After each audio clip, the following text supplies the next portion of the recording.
Good evening. Wave if you can hear me. Excellent. So, my name is Donald Strauss. I am the chair of the Urban Sustainability MA program. I want to welcome all of you. I want to give a few acknowledgments, and then I want to hand this over to the people who are going to provide the most important content of the evening. So first, I want to thank the Soul Cooperative who provided us with sustainable, organic, local. And that's Ethan and Lane and Rosa and Tanya and Sabin. Thank you all. This is, I think, maybe I think it's our 18th Sustainable Supper, and I believe that Soul has done 17 of those 18. The last 17. I just want to put a plug in. They originate in the, if any of you remember, the South Central Farm at 41st and Avalon. Alameda. And Alameda, I'm sorry. Got the A's mixed up. 41st and Alameda, one of the most important agricultural and cultural assets of the city of Los Angeles that was taken down unceremoniously by forces that we don't even want to have to talk about, but the great news is there's a tiny ray of light that's shining that may bring the farm back. So if you're interested in supporting that effort, talk to Rosa or any of the Soul Kitchen people. Anyway, so thank you so much.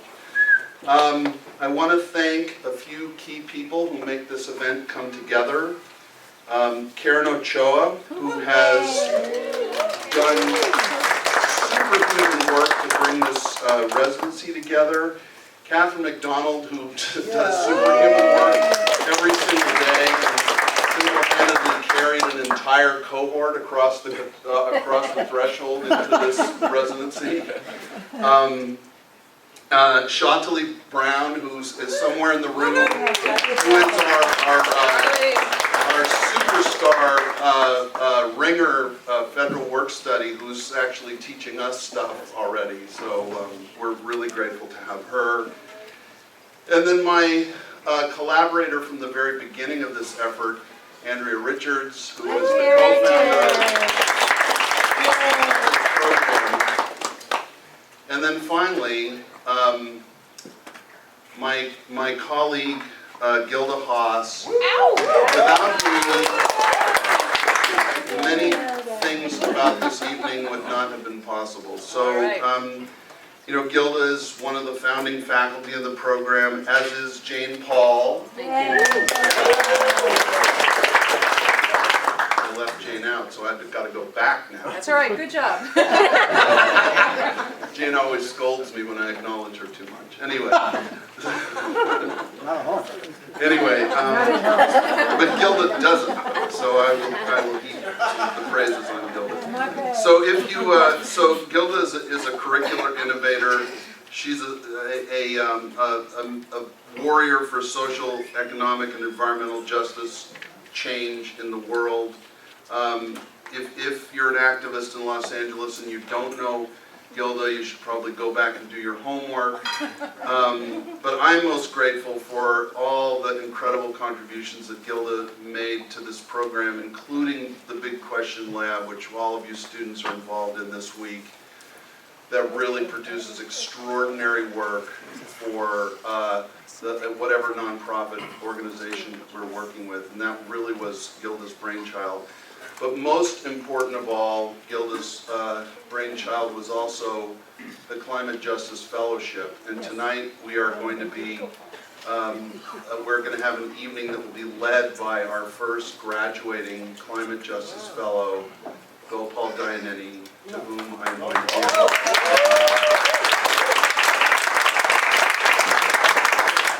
I was told you. Yeah, Gilda's turn. Oh, Gilda's turn, I'm sorry. See, I always do this. Always just blows the program. So, hi. Hi. Hello. So, I'm pausing because I have known Gopal for not that long. It's been like 2 or 3 years. But if you can imagine, like, there was something exponential about it. Now I know, he's actually, I know we're educators and this is a university and we created these opportunities and we tried to change Gopal's life, but actually it kind of went the other way. And so we did an experiment, and the experiment was, we were a new urban sustainability program, and it just wasn't enough. Like the more you looked at the question, the more you tried to move change, the more you realize that you're really talking about transformation that's much deeper. That sustainability itself is contested terrain. That on the one hand you have things that people refer to as greenwashing, or like it doesn't work unless you can make buttloads of money off of it. And then on the other hand, there's quite purist ideas. Many kinds. There's not just one idea to do it and stuff like that. And so in order for our program to be part of the change, we needed to bring the change into the program.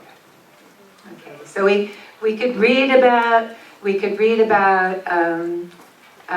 movements, or we could bring the movement into the program. And so there's an objective reality that there are many people, some more exquisite than others, who have spent the last 20, 25 years as educators and leaders who have a following of people who look at them as educators and leaders and facilitators. In the movement for climate justice, that looks at economics differently, that looks at environmentalism differently. And with that comes a lot of different kinds of ideas. And because, and they're very admired, and even universities want to hire them, and then they find out that they don't have a master's degree, and they can't teach. Because there's just like one rule. It was like, oh, you didn't even do that. Okay. And all these other things, right? And so, so we thought that might be our contribution. And, that would be an offering that we could have for one of these fantastic leaders, educators, to earn a credential so that they could go out and do what everybody's asking them to do anyways. And that our students would benefit, that we become relational with their relationships. And I have to say, so I'm talking about Gopal Dayaneni, who is our first Climate Justice Fellow, who's done so many things. He's a collective member of Movement Generation. He's one of the founders of a financial cooperative that's national. He's been a facilitator for movements that are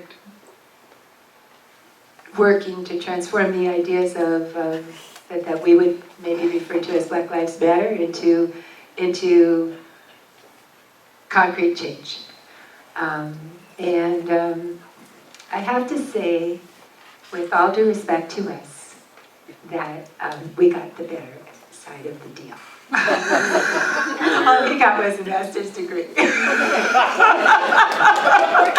And so I'm going to have to, and then unfortunately I just met Rudy Salinas. I just heard that after they got their jaws off of their lap, our students were so impressed today or whenever it was that they visited your program that, but I can't leave without saying something about Sandra McNeil, who I've known for 20-something years, 20, more than 22 years.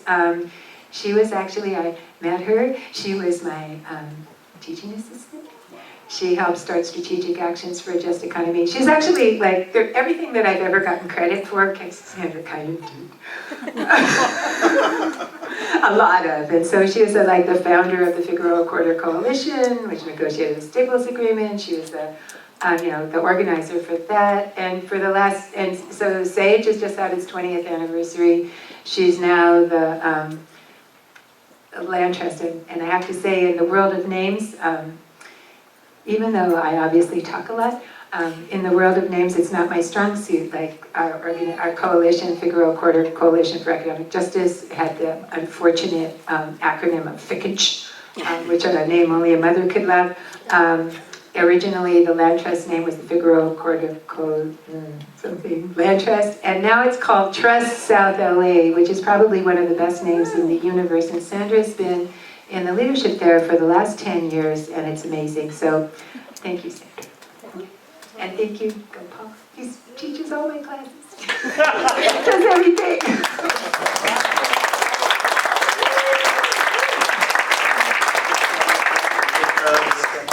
Thank you, Gilda. I was kind of really excited about the idea that after this week I get to put Masters in Urban Sustainability from Antioch University, Los Angeles next to my name, but actually, brainchild of Gilda Haas is not a bad either, so I might actually take that.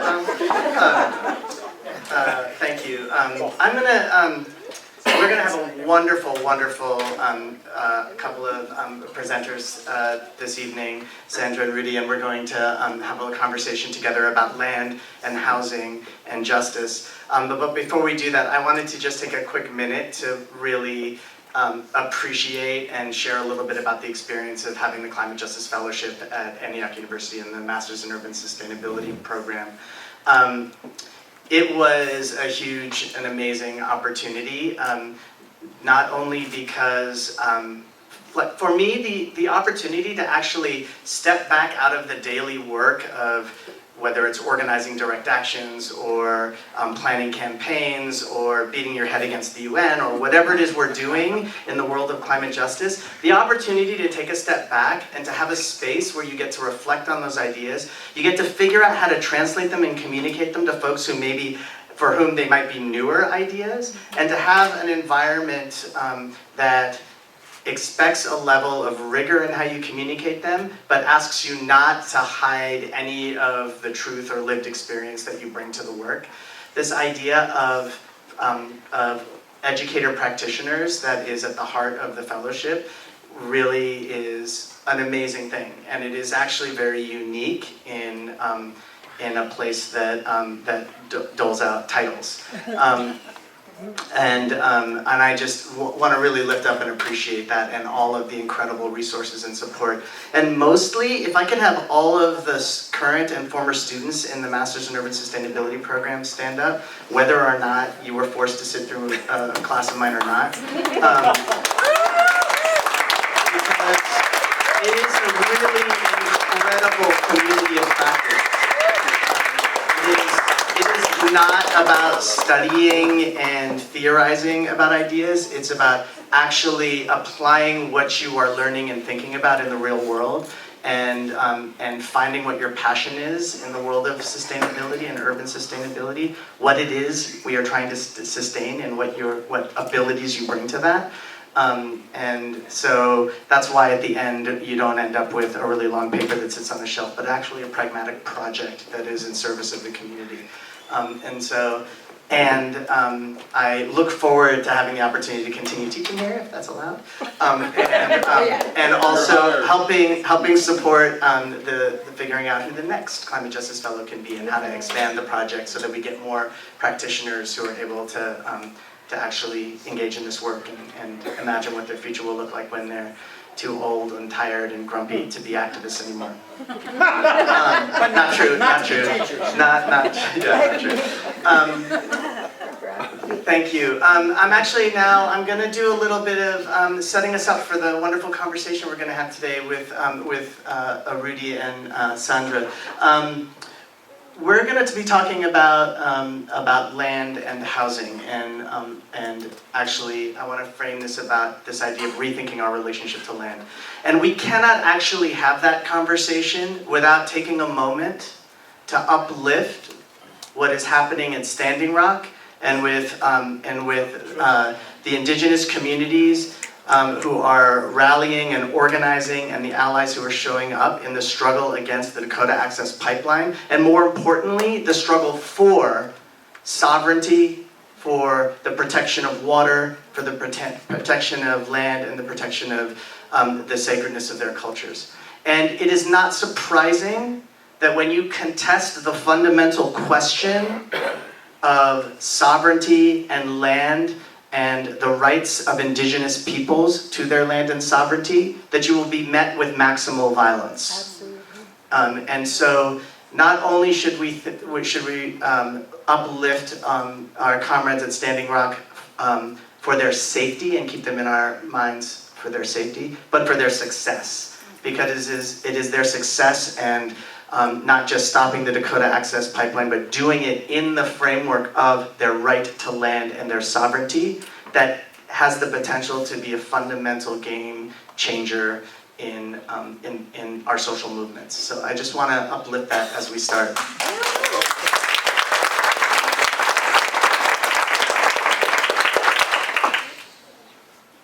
I'm generally averse to technology. Okay, great. I also should say that the picture in the background here is from the South Central Farm struggle, and I understand that that our friend in the picture is now 15 years old, and the struggle continues, and we use this a lot at Movement Generation, my collective, because it actually speaks to the future that we're aiming for, where we are actually leading with seed. Okay. I'm going to start with a little video, which before we play it, I'm just going to say this is from Detroit. An organizer named William Copeland, who performs under the name Will C, put together an album about some of the struggles in Detroit, and this one is actually about land and housing. So enjoy. I figured we would start with a little culture. Moral imperative that relates to whether or not people have a right to live inside of a house. Take the houses back, take the houses back, take the houses back, take the houses back, take the houses back, take the houses back, take the houses back, take the houses back, take the houses back, take the houses back. They belong to the people, take the houses back, take the house back, baby, take the house back, take the house back, baby, take the house back. We don't gotta go get nobody's mouse trap. We got what we need in our community. Grab the keys in your hand, unlock that. Get a crowbar and just rock that. Let's meet at the venue, just crowd that. Show your leads that we know where the power's at.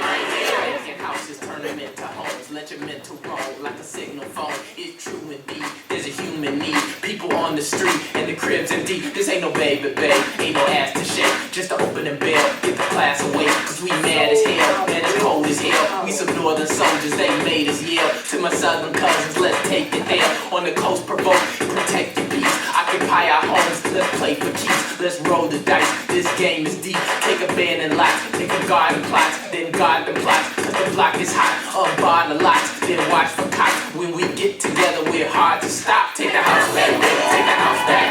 Take the house back, baby, take the house back. We don't gotta go get nobody's house trap. We got what we need in our community. Grab the keys in your hand, unlock that. Get a crowbar and just rock that. Let's meet at the venue, just crowd that. Show your least that we know where the power's at. Chances of living are going down. The cost of living is going up. Chances of living are going down. Cost of living is going up. Chances of living are going down. The needs of the many must always outweigh the needs of the few. We got the mamas, papas, attorneys, rockers, kids in the fosters, vets and doctors, black flag activists, gramps and nomads, grannies, big old families, oh man. If we can't fix the problem this way, or this way, but legal, we got no trouble in doing illegal. Not doing it all. We flip over like ain't nothing. Everybody need a place to kick back. When you get yours, then it's time to give back. Say we can't wait, man, get your rebate, man. Everybody eat, come grab your plate, man. My granny and my uncle and my aunt used to share a crib. Where you live, it's no embarrassment. There you is, she got a house when she wrote that check. And he got a house, went to court and shit. They kept their spot when the folks protest. My man got hit spot for $1 and a lease. When the bank's foreclosure game ain't over, I came to the office, they march like soldiers. Like, what's wrong, baby girl? Bring it all back. Grab your gym shoes, you right, bring it all back. No trouble, baby brother, grab your ball back. Get your comic books, come on, grab all that. Take the house back, baby, take the house back. Take the house back, baby, take the house back. We don't gotta go get nobody's mouth trap. We got what we need in our community. Grab the keys in your hand, unlock that. Get a crowbar and just rock that. Let's meet at the bank and just crowd that. So at least that we know where the power's at right here. Cost of living is going up. Chances of living is going down. Cost of living is going up. Chances of living is going down. Cost of living is going up. Chances of living is going down. Cost of living is going up. All right. As Will see, it's off the album called The Basics, and you can't get it on iTunes or Amazon or anything like that. You got to go straight to the production, the cooperative that actually put it out. I want to start by saying, if you believe that housing is a human right, I mean, do you believe that housing is a human right? If housing is a human right, then we have to actually exercise that right. And this idea that grab the crowbar, one of my favorite tactics, is not just like a pie in the sky out there idea. If we do not exercise the right to housing, we do not actually know whether or not we have it. Or whether or not it's being violated. And that is a central principle here. And so all the different ways that we can think about that. And I love how they lay out all the different methods. I'm going to quickly walk through 3 aspects of our relationship to land to kind of frame us for the conversation. So what we do to the land, we do to the people. So if we are willing to put concrete on our river, then it will have consequences for how we relate to each other. What you do to the land, you do to the people, and what you do to the people, you do to the land. They are inextricably related, and in fact, this sustainability, at least in this program, does not separate social equity from ecological integrity. Those two things have to go hand in hand. And so, as much as if we pave over the soil, we pave over our souls, and we pave over our relationships. And so, one of the 3 ways that we end up engaging with land is in this question of how land is used. Is it used for destructive development projects, or is it used for a community farm? This is from a struggle in the Bay Area. Is it used for luxury condo developments, or is it used for affordable housing? These are political questions, these are social questions, these are cultural questions about one aspect of our relationship to land, which is how do we set priorities for use. Another dimension is who holds land. How is land held? The single largest landowner on the planet is a private equity firm called Blackstone Group. They are the world's largest landlord. They are a bank. They are not in the business of providing housing. They are not in the business of providing food. They are not in the business of growing food. They are in the business of making money off the ownership of money by commoditizing land and selling derivatives of it on the market. And it leads to the greater and greater concentration and control of land in the hands of the few, or will it be held in the hands of the many? And this is Occupy Our Homes doing a foreclosure defense, where communities like Richmond are moving towards declaring eminent domain over underwater mortgages to keep people in their homes. Do we allow land to get concentrated, or do we maintain the holding of land in the hands of the many? And the third way that we can think about our relationship to land is how it's governed. So right now we primarily govern land through title and private property, and private property is essentially an enclosure. You get to control access.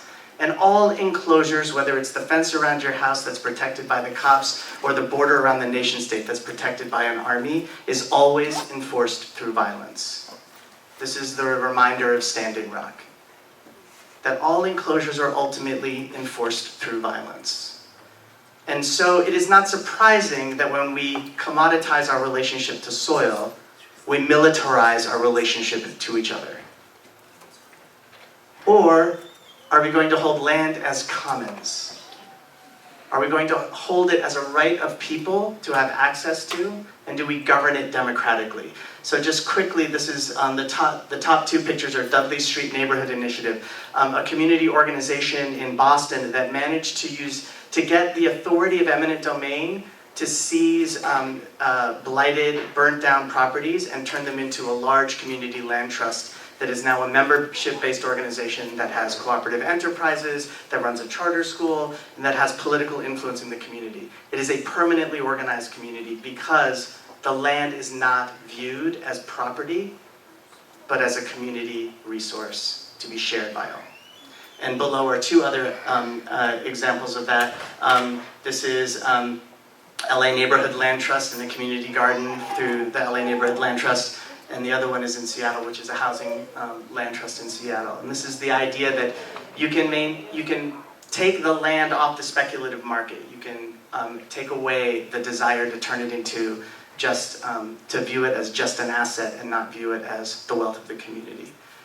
And I would argue that true sustainability, and what we're going to talk about, is how these things come together and how they impact different members of our community. And specifically by looking at the work of folks here in LA who've been engaged in this question of land, of housing, of houselessness, of people forced into homelessness, and to explore kind of their strategies and their work. And I'm going to introduce both of you really briefly, and then I'm going to ask Sandra to come up and share a little bit about your work, and then Rudy, and then we'll sit down and have a little conversation. So Sandra McNeil, as Gilda said everything that there is to say about Sandra, and much better than I could because they have known each other for decades. But Sandra is the executive director of Trust South LA, which is a community organization that's building power in the community by addressing relationships to land, in particular housing, but beyond that. And also it works on land trust housing, which we'll talk about, but also moves well beyond that. And we'll talk about all those different strategies. And we also have with us today Rudy Salinas, who's with Housing Works Los Angeles, that works with folks who are forced into homelessness and who are and houseless folks, doing permanent supportive housing development, and is going to speak to that work in those communities, and in particular the struggles that they're facing in the changing climate of LA. Thank you very much.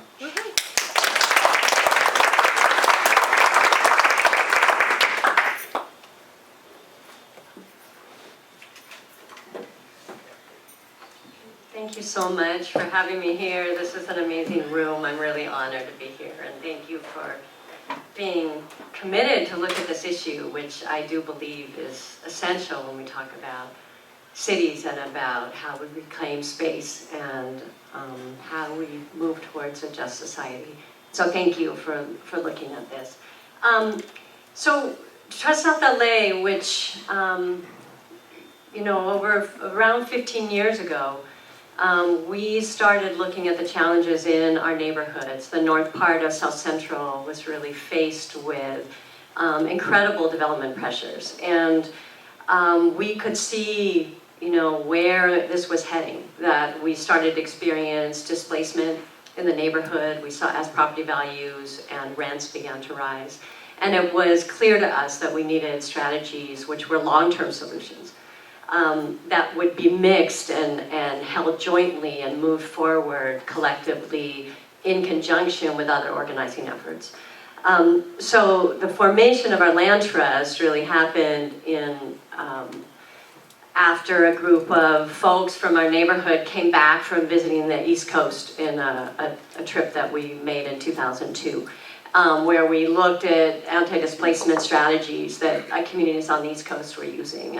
And folks came back from that trip and said, we have to continue to organize in so many ways. We have to continue to organize around the rights of tenants to stay in their buildings, and we need to do that collectively in buildings and across neighborhoods.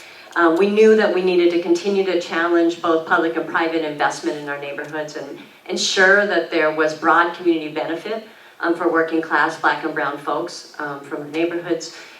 We were clear that we needed to continue to look generally at investment strategies and look at means to control that. And as we pursue those other strategies, it was clear that fundamentally, unless we had a mechanism by which we could control land, that ultimately poor and working class people would be pushed out of the neighborhoods closest to downtown LA. And we decided at that point that we really wanted to establish a mechanism for community control of land. And we set up our organization, which, as Gilda mentioned, originally was the Figueroa Corridor, CLT, which wasn't a real popular name. And we renamed it through a process once we formed a membership as Tenemos que reclamar y unidos sobre la tierra, which means together we must reclaim and save the land. And we've got a great acronym, works real well. And this is our neighborhood. You know, we're right here in the belly of the beast. Just south and southwest of downtown LA, USC sits in our midst. We are very impacted by the university and its development, and early on it was clear to us that we needed to address all of the displacement pressures, the rapid growth of downtown LA that's really taken off since the Staples Center was built in 2001. And I love this. Just is so frustrating, this language that they invented in, I don't know, about 10 years ago. They started using this live, work, play, downtown LA language, as if downtown LA hadn't always been a place where people worked, lived, and played. It just happened to be working class people and people of color, and not the folks who have now since moved in and converted downtown from the lowest income neighborhood in LA to one of the very highest income neighborhoods in LA. We've seen the growth of USC, which is not only physically expanded into the neighborhood, the character of the university has changed so that we now see students who, whereas the student body used to be kind of rich kids from the valley who would drive home at the end of their classes, they're now students coming from all over the country and world. And the university has failed to provide housing for those students. And we've seen tremendous pressure on the neighborhood as private owners have taken advantage of that and have moved out families in order to move students in at 4 and 5 and 6 times the rents. And we've seen now transit investment. So the Expo line came through in 2012, first phase, and now the second phase. And similarly, although we're to the east of the Crenshaw district, we're going to see the same kinds of impacts as the Crenshaw LAX line comes through. So we've structured work over time. We started out very much as conceptually as an anti-speculation strategy. We were really structured to address the fact that our community didn't have the ability to stay in place as investment dollars came in. And as we formed a membership in 2007, it became clear to us that the problem wasn't only the pressing problems of gentrification dynamics, but also continued disinvestment. And they're physically located so proximate, that things are moving in our neighborhood so fast that north of Martin Luther King Boulevard, we're seeing dramatic conditions where people are being forced out daily out of homes and out of the neighborhood. And just south of MLK, you still see dramatic conditions of disinvestment that are a legacy of very long history of racist policy and practices by banks and insurance companies and the public sector. So we've grown the work. We've grown the work very much in response to our members who have, come to the organization and joined with, great faith and hope and vision, this effort to claim long-term control of land. So we do our land work and our efforts to secure land to be stewarded in perpetuity by the community. And we also have launched a whole area of work that we really started building out in 2012 that's about the streets and sidewalks. It was really clear to us that the land isn't just land where we can gain control to build or preserve homes and the other places that people shop and play, but that we also needed to think about the tremendous amount of land, like a fifth of it in South LA, that is actually in our streets and sidewalks. And so in addition to our Land for the People work, we also are very substantially invested now in our Safer Streets, Vibrant Communities work, which is about controlling what happens in the streets and sidewalks and how to ensure investment there as well that is directed by and serves community people. And in all of these areas, we continuously are doing community capacity building. We are focused ultimately on systems change work, and our fundamental goal is about how communities determine what their future and their present is. So we also pretty early on, I guess around 2010, 2009, we spent some time really grounding ourselves in a set of principles. We went through a 9-month-long process where we studied organizing efforts around the country and the world, and we spent time defining what do we believe about how this work needs to be done and what principles do we share collectively and how do we articulate those so that as others join us, we have a basis through which to have a conversation with people about what we believe together. And our organizers and leaders use this regularly. They all have their sort of favorites about what is most important to them, about how we express what we do. I think, some of the interesting pieces are that there's a very strong environmental commitment in the organization. There's a commitment to green building. There's a commitment to taking care of the planet as it was articulated in the process of these values. And that plays out in interesting ways that I don't think we conceptualized when this effort was founded as more or less a housing initiative.